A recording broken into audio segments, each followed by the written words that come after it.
révision constitution to changement constitution makanisina ezalini te bala nakaka constitution na biso ne sengi président soko sali de mandat no esili o libérer poste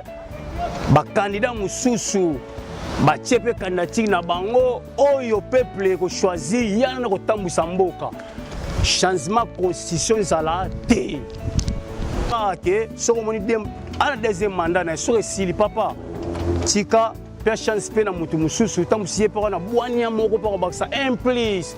pour te epesa changement na mboka na biso Congo eloko wana pena pona ngai na d'accord na ngote changement car comme na deuxième mandat a changer constitution mote ke komi bien te on eza fraude eza kitoko te wa pena to bana mboka to loba yango to bangi loko moko te donc il faut to loba yango parce que eza mboka na biso nyonso Congo to za bongo te to za mukie mebele majorité to linganité tu n'as fait d'ici na moni donc Kimbute mama beya ba congolais mutapesho musala kaka mutapesho musala auquel suko bomé pas boss obomele musala est-ce que ko liesa moi sina bana to ko futele ndako na kata mboka oyo tala bande ko nanga ya Congo na kata fudi sozo la musala te okola libanda bato ba ko seka yo bobo na kaka bande ko no moko ki basali ke lola libanda so ba diaspora ya Congo na kata mboka o donc souffrance ya makasi. Et la preuve est que beaucoup de Congolais bazola à Libanda na ba sapon donc ba Congolais belé lolo ba komela la drogue misusu ko condamner bango teza makamba koti na mboka oyo o bakuti na mboka oyo donc yesali kelo misusu ba pona nini ala takaka bien malingi koloba nini fo ba komba pede mon bala kom pede andima sacrifier donc simanaye pour être ala ta bien ata mwana mutuka na kati ya mboka tozo mona yango do ba Congolais belé ba pètre pour la souffrance o ezakati na mboko bandiko na nga ya Congo o bozongolais eloko ezo sala kito inana pour na ngai premièrement jalousie ozo inande ko na yo pour rien ndeko no boti mboka moko boza makila mo parce que nous les Congolais toza makila moko ezala o mungala ezala muluba mukongo toza makila moko oko inandeko no pona nini asali yo nini ekomatina niveau ozupe nzeto bambinde ko na mutu chememende ko na liwa na bandeko na nga ya Congo bazo planifier baya na mboka oyo ovara na Congo nzamba kosunga mais o déjà balongwe déjà Congo le soza na Zambie Zimbabwe te kufelite bosala ka fo bokota tobu naraka yosimba yangwana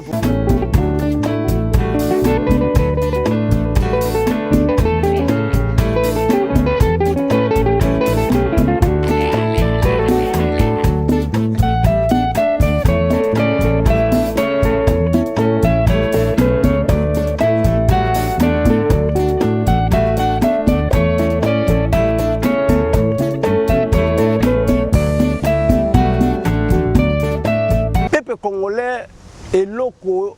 et le sala kito inana pour na ngai premièrement jalousie ozo inande ko na yo pour rien ndeko no boti mboka moko boza makila mo parce que nous les Congolais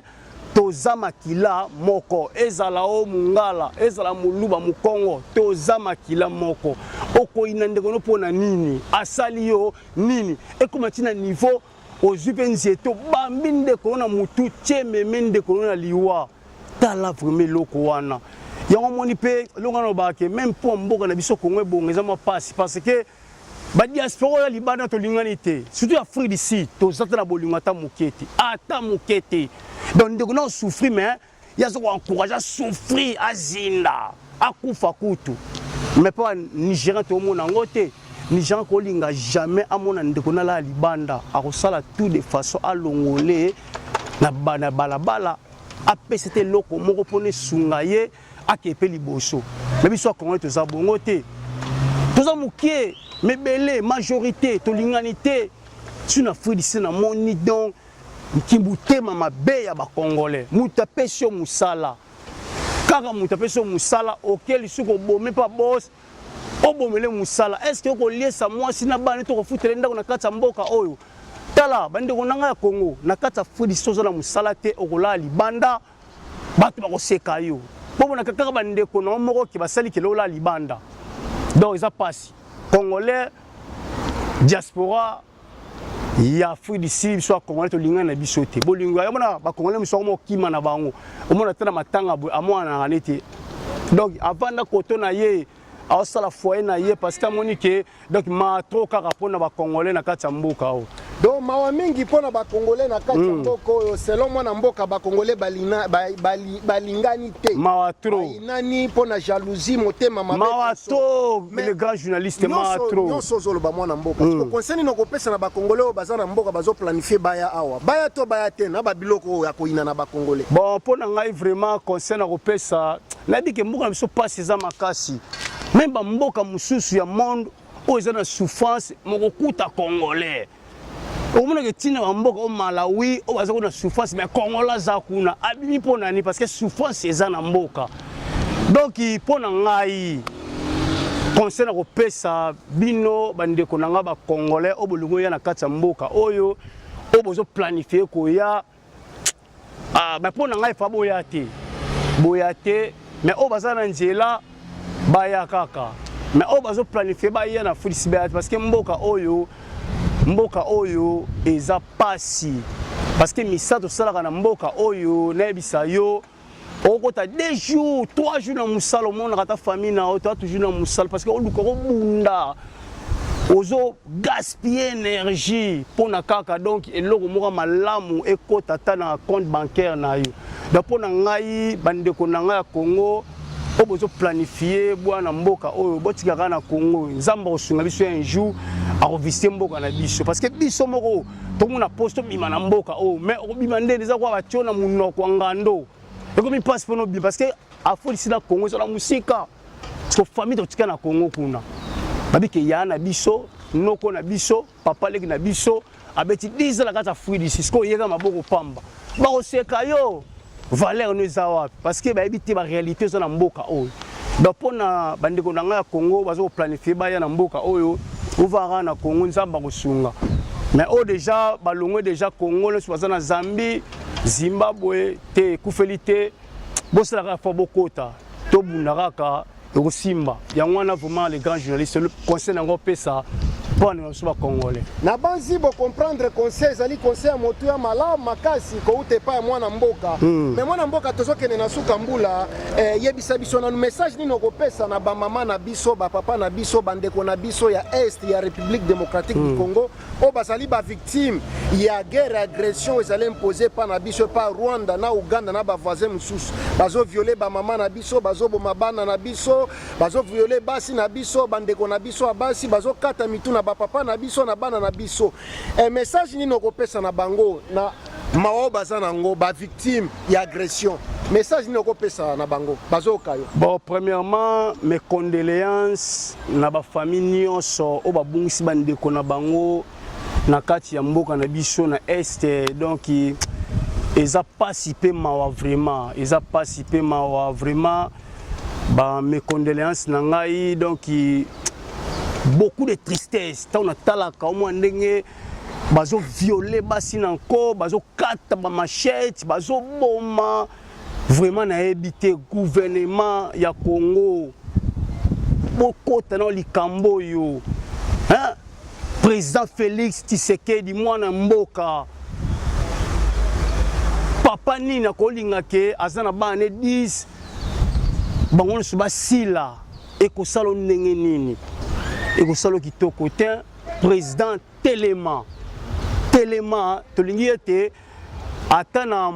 année prochaine tout le monde a que changement que guerre peut diminuer parce que bato bazo bomana bazali bana na yo okolinga jamais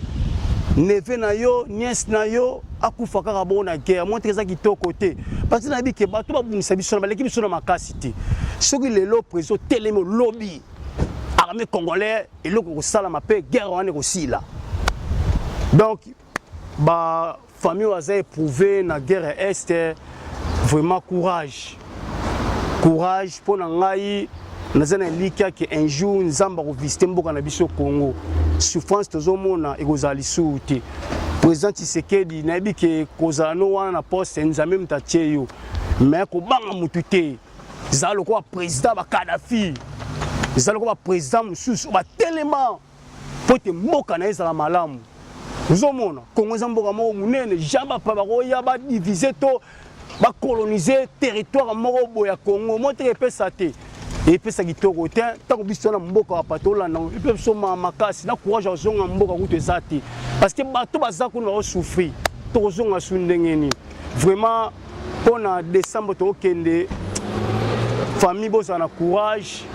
bo peut-être likate o salami tebi ke liboso ma magitoko ezali conseil na kopesa pena yango wana gouvernement congolais tozala uni botano ba poche na bino te botala population ozo souffrir comment ça fait-il na mboka lokola Congo pone bonga esenga 20 ans te papa Kabila le père akotaki apesi embargo les États-Unis na pays de l'Europe biloko na jamais quoi na mboka na biso car biloko na biso mo mettre vivaki muli ke bana mboka balongoli ba kuluna ba tie bango na misala le beaucoup de kuluna parce que misala a ezate gouvernement congolais totalement président Fatih Beton loba liloba peuple congolais SCP là. Merci mingi mwana mboka na banjete mwana mboka tata mokonzi ya ekolo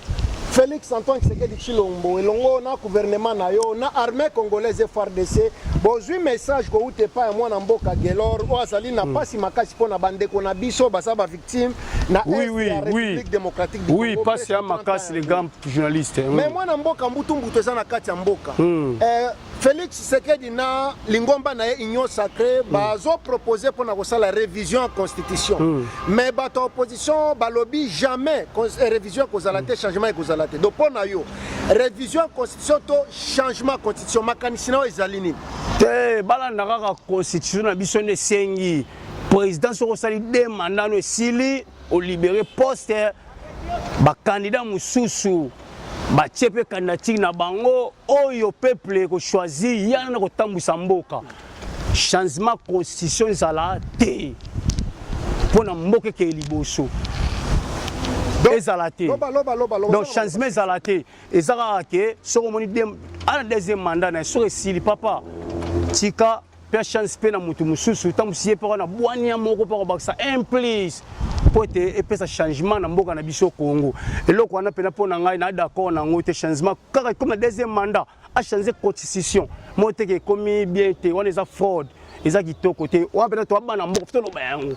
to bangi loko moko te donc il faut to loba yango parce que eza mboka na biso nyonso to mona jamais Zamba pambola Israël hors de sa patrie non Israël bazaki béni toujours na kati ya mboka na bango biso pe peuple congolais malgré toi libanda to pamba matela mboka ya bapaya photo zoka na mboka na biso to pambwama parce que richesse ya makasi to bénéficier pe na richesse na biso pe ya Congo eloko wana osala te pona ko changer constitution non soki mandé sili ya 2 ans au tiki mutu muso a continuer yango na nango lo ba yango pona ngai vraiment eloko na basala ngo te za mabe makasi pe okota des autres makasi na mboka batu muso ba kokufa Monisco biloko oyo sama na Congo na gouvernement to na ba union soki ya président Félix Tshisekedi wana union sacrée wana monike so nango eza population parce que ekokota désordre batu musu ba marché masasi ko betama omonike eza kitoko te soko monike